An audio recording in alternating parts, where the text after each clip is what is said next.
23ാമത് Marthoma Dionysius all Kerala inter collegiate volleyball ടൂർണമെന്റിന് Pathanapuram saint Stephen's കോളേജിൽ തുടക്കമായി.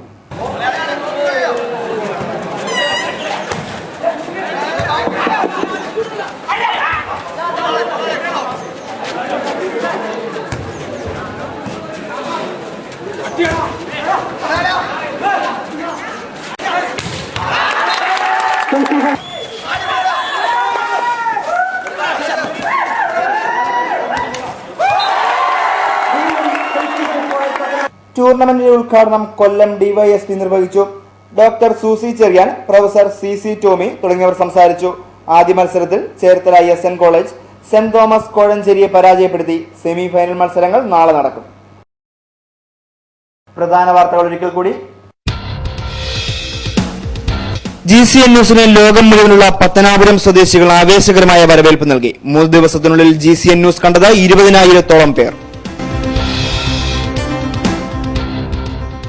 ത്രിതല ഗ്രാമപഞ്ചായത്തിൽ ഭരണാധികാരികൾ സത്യപ്രതിജ്ഞ ചെയ്ത് അധികാരമേറ്റു.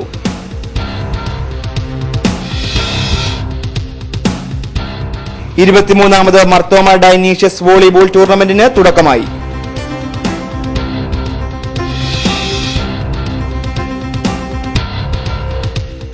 ഇതോടെ ഈ വാർത്താ ബുള്ളറ്റിൻ സമാപിക്കുന്നു. നമസ്കാരം.